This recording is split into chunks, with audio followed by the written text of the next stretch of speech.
আজকের ভিডিওতে এই বইটি থেকে প্রেজেন্ট কন্টিনিউয়াস টেন্সের অ্যাফার্মেটিভ সেন্টেন্স এবং নেগেটিভ সেন্টেন্স কীভাবে গঠন করতে পারা যায় সেই বিষয়ে আমরা আলোচনা করব। তো আগের ভিডিওতে প্রেজেন্ট কন্টিনিউয়াস টেন্স এই বই থেকে কীভাবে গঠন করা যেতে পারে, তার গঠনগুলি কী কী, সেগুলো সম্পর্কে বিস্তারিতভাবে আলোচনা করা হয়েছে। তোমরা আগের ভিডিওটি দেখে নিও, তারপরে এই ভিডিওটি দেখলে তোমরা খুব উপকৃত হবে। ঠিক আছে, তো চলো আজকে ভিডিওটি আমরা শুরু করি। হ্যাঁ দেখো, এটা হচ্ছে প্রেজেন্ট কন্টিনিউয়াস টেন্সের অ্যাফার্মেটিভ সেন্টেন্স। ঠিক আছে, তো আজকে আমরা এই অ্যাফার্মেটিভ সেন্টেন্স এবং নেগেটিভ সেন্টেন্স নিয়ে আলোচনা করব। প্রেজেন্ট কন্টিনিউয়াস টেন্স কী জিনিসটা সেটা আগের ভিডিওতে তোমরা জেনে নিয়েছো। তোমরা যারা দেখোনি তারা আগের ভিডিওতে গিয়ে তোমরা দেখে নাও যে প্রেজেন্ট কন্টিনিউয়াস টেন্স কাকে বলা হয় এবং কীভাবে তৈরি করব আমরা। ঠিক আছে, তো এই ভিডিওতে কিন্তু এই প্রেজেন্ট কন্টিনিউয়াস টেন্সের পরের যে অধ্যায়টা রয়েছে অ্যাফার্মেটিভ সেন্টেন্স এবং নেগেটিভ সেন্টেন্স কীভাবে তৈরি করব এবং কাকে বলবো, কিছু কিছু জিনিস এখানে ওই বইটাতে যা আছে সেটা নিয়ে আমরা আলোচনা করেছি। ঠিক আছে, তো প্রথমে দেখো কতগুলো এক্সাম্পল এখানে দেওয়া হয়েছে। তো এক্সাম্পলগুলো আগে আলোচনা করি, তারপরে এখানে কী নিয়ম আছে সেটা বইতে যেটা পরে রয়েছে সেটা আমি আলোচনা করে দেবো। ঠিক আছে, তো ভালো করে দেখো, এক্সাম্পলগুলো খুব সুন্দর করে দেখো। প্রথমে বলছি যে আমি যাচ্ছি। তাহলে আমি যাচ্ছি, আমি বর্তমানকালে যখন কোনো কিছু ঘটনা চলছে বোঝায়, চলমান বোঝাচ্ছে, তো তাকেই তো প্রেজেন্ট কন্টিনিউয়াস টেন্স বলছে, তাই না? তো আমরা আগের ভিডিওতে এটা শিখেছি বিস্তারিতভাবে। ঠিক আছে, তাহলে সেই গঠন অনুযায়ী দেখো, তাহলে আমি যাচ্ছি, তাহলে আই অ্যাম গোয়িং, গো মানে যাওয়া। ঠিক আছে, তার সঙ্গে আইএনজি যোগ হয়ে গেছে। গঠনটা কিন্তু subject plus am is are plus V1 plus ING plus ও।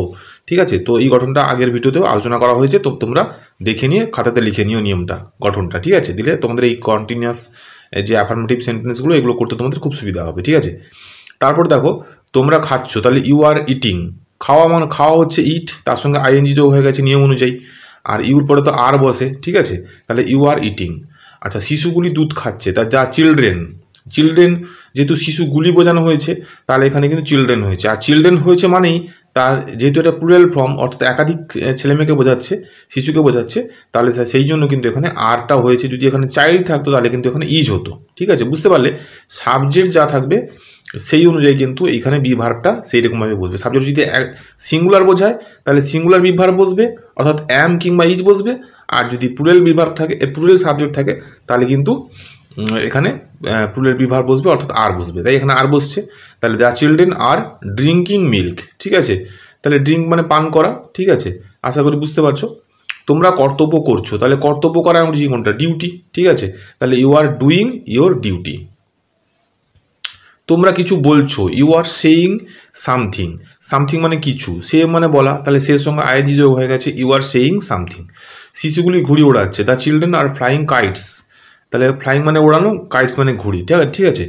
আচ্ছা, তুমি আমাকে ছেড়ে চলে যাচ্ছ, you are leaving me. Leave মানে হচ্ছে ছেড়ে চলে যাওয়া। ঠিক আছে, তাহলে ইউ আর লিভিং মি মানে আমাকে। রাজু জ্বরে ভুগছে, এই যে সেন্টেন্সটা দেওয়া আছে সাফারিং মানে ভোগা। ঠিক আছে, এই যে সাফারিং ফ্রম, এই সাফারিং ফ্রম একটা ফ্রেশ টাইপের আছে, এটা কিন্তু তোমরা ভালো করে মনে রাখবে। কখনো ফিভারের জ্বরের, যেখানে জ্বর আছে অন্য কোনো জায়গায় অন্য কিছু হতে পারে, তাহলে যখনই কিছু আমরা লিখবো অসুখের সম্বন্ধে, তখন কিন্তু এখানে এই সাফারিং ফ্রম কথাটা ব্যবহার করা হয়। ঠিক আছে, তাহলে রাজু জ্বরে ভুগছে, Raju is suffering from fever মানে কিন্তু জ্বর। ঠিক আছে, তাহলে তুমি কিছু লুকোচ্ছ, you are hiding something. Hide মানে লুকোনো। ঠিক আছে, ছেলেরা ক্রিকেট খেলছে, the boys are playing cricket. তাহলে প্লে মানে খেলা, তাহলে প্লেয়িং হয়ে গেছে ক্রিকেট। ঠিক আছে, একইভাবে এখানে এই সেন্টেন্সগুলো দেওয়া আছে। তোমরা এক কাজ করো, তোমরা এই যে বাংলাতে যে সেন্টেন্সগুলো দেওয়া আছে এই সেন্টেন্সগুলো কিন্তু তোমরা খাতাতে তুলে নাও। ঠিক আছে, তুলে নিয়ে যেরকমভাবে এই ভিডিওতে শেখানো হয়েছে তো তোমরা সেই নিয়ম অনুযায়ী কিন্তু ট্রান্সলেশন করো। ঠিক আছে, করার পরে এই ভিডিওর সঙ্গে তোমরা মিলিয়ে নিও তোমরা কতটা শিখতে পারলে। এইভাবে যদি তোমরা ট্রান্সলেশন করতে থাকো তাহলে কিন্তু দেখবে তোমরা খুব সহজেই বড় বড় লেখাও লিখতে পারছো, প্যারাগ্রাফ, লেটার, হ্যাঁ, যেগুলো রাইটিং স্কিলের জন্য তোমাদের যেগুলো আটকাচ্ছে সেগুলো কিন্তু এই ছোট থেকে যদি প্রপারলি শিখতে পারো তাহলে কিন্তু বড় বড় রাইটিং স্কিল তোমরা খুব ইজিলি করে ফেলতে পারবে। ঠিক আছে, দেখো মেয়েগুলি কাঁদছে, তাহলে কাঁদা ইংরেজি হচ্ছে ক্রাইং। ঠিক আছে, ক্রাই মানে কাঁদা, তাহলে দ্য গার্লস আর ক্রাইং। ঠিক আছে, পাখিগুলি উড়ছে, দ্য বার্ডস আর ফ্লাইং। অনেক রকমের ভ্যারাইটিস রয়েছে এখানে, দেখতে পাচ্ছ। সে আমায় ডাকছে, ডাকা ইংরেজি কোনটা? কল। তাহলে হি ইজ কলিং মি, তাহলে এখানে হির জায়গায় সিও থাকতে পারতো, তাহলে হি সি যাই থাকুক না কেন একজনকে যদি বোঝাচ্ছে তাহলে এখানে ইজ হয়েছে। ঠিক আছে, তারপরে সে ঘরে ফিরছে, তাহলে ঘরে ফেরা ইংরেজি কোনটা? ফেরা ইংরেজি হচ্ছে রিটার্ন, তাহলে হি ইজ রিটার্নিং হোম। ঠিক আছে, রিটার্নিং মানে ফেরা, হোম। শিক্ষক মহাশয় গল্প বলছেন, the teacher is telling a story. Tell মানে বলা, হ্যাঁ, the teacher is telling a story. ঠিক আছে, আশা করি তোমরা বুঝতে পারছো। এখানেও ট্রান্সলেশন এই কটা দিয়েছে এখানে। যেমন তো তারা খবরের কাগজ পড়ছেন, তাহলে পড়া ইংরেজি কোনটা? রিড, রিড মানে পড়া, তাহলে দে আর রিডিং নিউজ পেপার্স। ঠিক আছে। পাখিরা তাদের বাসা বাঁধছে, তাহলে পাখিরা পাখিরা পাখিরা লিখে দেওয়া হয়েছে আগে সাবজেক্ট এটা, তাহলে দ্য বার্ডস। ঠিক আছে। আর এই যেহেতু এটা সাবজেক্ট রয়েছে, সাবজেক্টের পরে কিন্তু এখানে প্লুরাল ফর্মের বিভার বসিয়ে দেওয়া হয়েছে। ঠিক আছে। তারপরে বাসা বাঁধা ইংরেজি হচ্ছে বিল্ড, বিল্ড মানে নির্মাণ করা। হ্যাঁ, তাহলে বিল্ডের এটা BUILD বিল্ড, এটা ভার্ব, তার সঙ্গে ING যোগ করে দেওয়া হয়েছে। তাদের নেট, তাদের বাসা, তাহলে তাদের মানে দেয়ার, আর নেটস মানে বাসা, তাহলে the birds are building their nest. ঠিক আছে।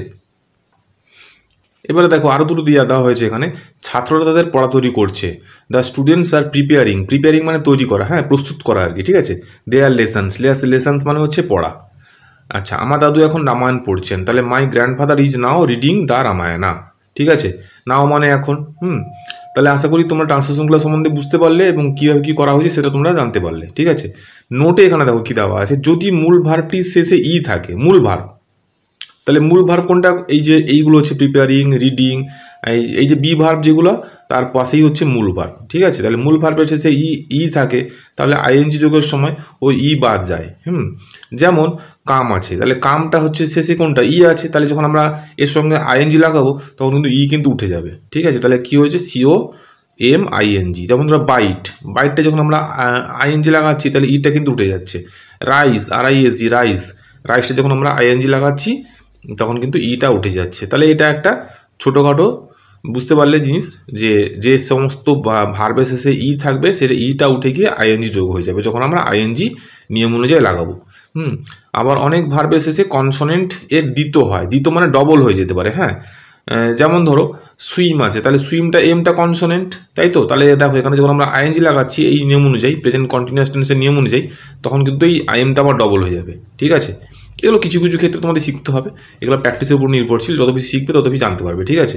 যেমন ধরো হিট, HIT, হিট, হিটটা হচ্ছে আঘাত করা, তাহলে এখানে ডবল টি হয়ে গেছে, HITTING, hitting. Run, running.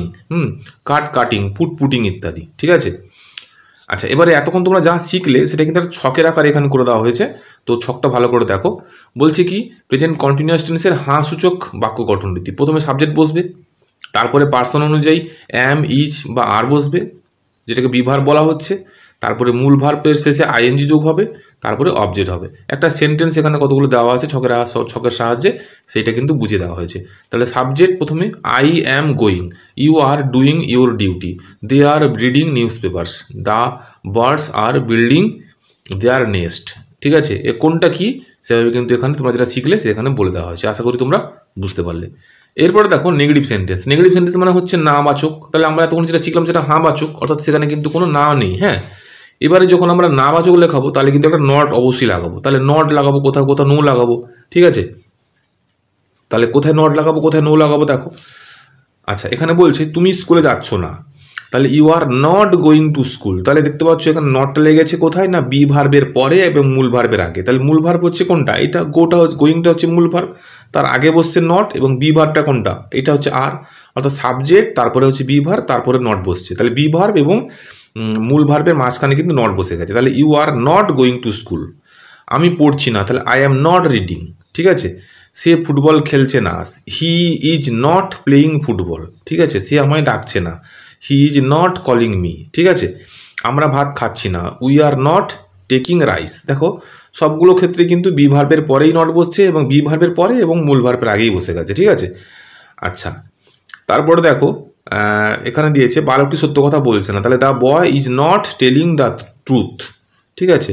Be verb এটা, মূল ভার্ব এটা, এবং তার মাঝখানে নট বসে গেছে। ঠিক আছে। এখানে একটা ব্যতিক্রম দেখো, যে মাঠে কোনো ভেড়া চড়ছে না, তাহলে কোনো ভেড়া, এখানে নেগেটিভ এইরকম সেন্টেন্সগুলোর ক্ষেত্রে কিন্তু এই যে নোটা আগে বসে যাবে। তাহলে নো শিপস মানে কোনোই ভেড়া, no sheeps is grazing in the field. Grazing মানে হচ্ছে চড়া, মাঠে চড়াকে বলা হয় গ্র্যাজিং। ঠিক আছে। তাহলে এরকম একটা মাঠে কোনো ভেড়া চড়ছে না, এই যে কোনো যখন থাকবে তখন সেক্ষেত্রে কিন্তু কোনো এবং না থাকবে যখন, সেক্ষেত্রে কিন্তু আমাদের নোটা আগে দিয়ে শুরু হয়। ঠিক আছে। এবং নো ব্যবহার করে নোটা আগে দিয়ে শুরু হয়। আশা করি তোমরা বুঝতে পারছো। তারপরে দেখো তিনি দরজা ধাক্কা দিচ্ছেন না, তাহলে he is not knocking at the ডোর। তাহলে নকিং এটা, হ্যাঁ উচ্চারণটা হচ্ছে নকিং। ঠিক আছে। আশা করি তোমরা সমস্তগুলোই দেখো একের পর এক সমস্তগুলো যেভাবে শেখানো হলো সেইভাবে কিন্তু এখানে বলে দেওয়া হয়েছে। কীভাবে আরেকটা সেন্টেন্স দেখো, অনন্যা কাল দিল্লি যাচ্ছে না, তাহলে Ananya is not living for Delhi tomorrow. ঠিক আছে, তাহলে ইজ নট একই রকম হবে। তাহলে নট কোথায় বসলো এবার বুঝতে পারছি, নট যখন বসিয়ে দিচ্ছি তখন কিন্তু বাক্যটা সবগুলোই না না, দেখো না না না সবগুলো না না হয়ে যাচ্ছে, তাই না? তাহলে এটাই হচ্ছে নেগেটিভ সেন্টেন্স। ঠিক আছে, এই সেন্টেন্সগুলো কিন্তু তোমরা তুলে নাও, তুলে নিয়ে তোমরা নিজে নিজের ট্রান্সলেশন করো, ট্রান্সলেশন করে কিন্তু এই ভিডিওর সঙ্গে তোমরা মিলিয়ে নাও। ঠিক আছে, ট্রান্সলেশন ইমপ্রুভ করার কিন্তু এটা একটা খুব যথেষ্ট ভালো একটা পদ্ধতি। ঠিক আছে, দেখো পুলিশ ঘটনাটি তদন্ত করছে না, তাহলে পুলিশ দি পুলিশ হচ্ছে পুলিশ। তাহলে এবারে কী হবে, যেহেতু প্রেজেন্ট কন্টিনিউয়াস টেন্স, তাহলে পুলিশের ক্ষেত্রে কিন্তু আর করে দেওয়া হয়েছে, পুলিশটা প্লুরাল ফর্ম। ঠিক আছে, আচ্ছা যেহেতু এটা নেগেটিভ সেন্টেন্স তাই এখানে নট করে দেওয়া হয়েছে। তদন্ত করা ইংরেজি হচ্ছে ইনভেস্টিগেটিং। ঠিক আছে, ইনভেস্টিগেটিং, হ্যাঁ এইটা হচ্ছে তদন্ত করা। তাহলে ইনভেস্টিগেট তদন্ত করা, তার সঙ্গে যেহেতু এটা প্রেজেন্ট কন্টিনিউয়াস টেন্স হচ্ছে তাহলে তার সঙ্গে আইএনজি যোগ হয়ে গেছে, তাহলে আইএনজি যোগ হওয়ার পর কী হয়েছে, ইনভেস্টিগেটিং হয়ে গেছে। আর ঘটনাটি হচ্ছে দ্য ম্যাটার, তাহলে ঘটনাটি নির্দিষ্ট করে বোঝানো হচ্ছে বলে দা বসে গেছে এবং ম্যাটার এখানে আছে। আশা করি তোমরা বুঝতে পারছো। ঠিক আছে, ছাত্রটি পরীক্ষার জন্য প্রস্তুত হচ্ছে না, the student is not preparing for the examination. ঠিক আছে, যেটা পড়লে সেটা এবারে এখানে এখানে একটা ছকের আকারে তোমাদের এখানে দেওয়া হয়েছে নোট। এখানে দেখো কী আছে নোটে, প্রেজেন্ট কন্টিনিউয়াস টেন্সে নেগেটিভ সেন্টেন্স গঠন করতে প্রথমে সাবজেক্ট, তারপরে যথাক্রমে পার্সন অনুযায়ী অ্যাম বা ইজ বা আর এবং তারপরে নট ও মূল ভার্বের শেষে আইএনজি বসে, যেটা আমি তোমাদেরকে বললাম সেটা এখানে কিন্তু এখানে নোট আকারে দেওয়া হয়েছে। ঠিক আছে, এতক্ষণ তোমরা যা শিখলে তাই কিন্তু এখানে একটা ছকের আকারে এখানে দিয়ে দেওয়া হয়েছে। যেমন ধরো প্রেজেন্ট কন্টিনিউয়াস টেন্সের না সূচক বাক্য গঠনটি দিয়ে দেখো, তাহলে প্রথমে সাবজেক্ট, তারপরে পার্সন অনুযায়ী অ্যাম ইজ আর, তারপরে নট, তারপরে মূল ভার্বের শেষে আইএনজি, তারপরে হচ্ছে অবজেক্ট কিংবা কমপ্লিমেন্ট। ঠিক আছে, আগের ছকের মতো অ্যাফার্মেটিভ সেন্টেন্সের মতো কিন্তু এখানে নেগেটিভ সেন্টেন্সটা একটা ছকের আকারে করে দেওয়া হয়েছে। ঠিক আছে, দেখো প্রথমে সাবজেক্ট, তারপরে অ্যাম কিংবা ইজ কিংবা আর, তারপরে নট, তারপরে মেন ভার্ব, তার সঙ্গে আইএনজি, তারপরে হচ্ছে অবজেক্ট বা কমপ্লিমেন্ট। ঠিক আছে, তো দেখো একটা সেন্টেন্স দেওয়া হচ্ছে, I am not putting money on gambling. Gambling মানে জুয়া, হ্যাঁ, তাহলে আমি কিন্তু জুয়াতে তো কোনো টাকা খেলাইনি। ঠিক আছে, তাহলে he is not knocking at the door, they are not helping the victims of the flood, the tiger is not entering the jungle. ঠিক আছে, আশা করি তোমরা নেগেটিভ সেন্টেন্সের এবং তাহলে প্রেজেন্ট কন্টিনিউয়াস টেন্সের অ্যাফার্মেটিভ সেন্টেন্স এবং নেগেটিভ সেন্টেন্স কাকে বলা হয়, কীভাবে তৈরি করতে হয়, সেটা তোমরা খুব বিস্তারিতভাবে একদম হাতে কলমে ধরে ধরে তোমরা শিখতে পারলে। তোমাদের এই বিষয়ে আর কোনো কিছু অসুবিধা থাকবে না আশা করা যাচ্ছে। যদি কোনো অসুবিধা থাকে তোমরা কিন্তু এই ভিডিও কমেন্ট সেকশানে তোমরা অবশ্যই জানিও। যদি তোমরা বুঝতে না পারো আমি কিন্তু তোমাদের আবার সলভ করে দেওয়ার চেষ্টা করবো। ঠিক আছে, নেক্সট ভিডিও তোমাদের এবারে হবে ইন্টারোগেটিভ সেন্টেন্সের উপরে, অর্থাৎ প্রেজেন্ট কন্টিনিউয়াস টেন্সের ইন্টারোগেটিভ সেন্টেন্সের উপরে নেক্সট ভিডিও থাকছে। ঠিক আছে, যারা যারা তোমরা দেখছো তো সবাইকে অনেক অনেক ধন্যবাদ। নতুন বন্ধুরা যারা যারা দেখলে তারা কিন্তু চ্যানেলটিকে সাবস্ক্রাইব করে দিও, যাতে তোমাদের এই ভিডিওটি তোমাদের কাছে যখন ছাড়া হবে সবার আগে গিয়ে পৌঁছয় এবং তোমরা খুব শীঘ্রই গ্রামারটা শিখে এগিয়ে যেতে পারো। ঠিক আছে, এর মতো এই পর্যন্তই। নেক্সট ভিডিওতে তোমাদের আবার একটা টপিক নিয়ে দেখা হচ্ছে। ঠিক আছে, ধন্যবাদ।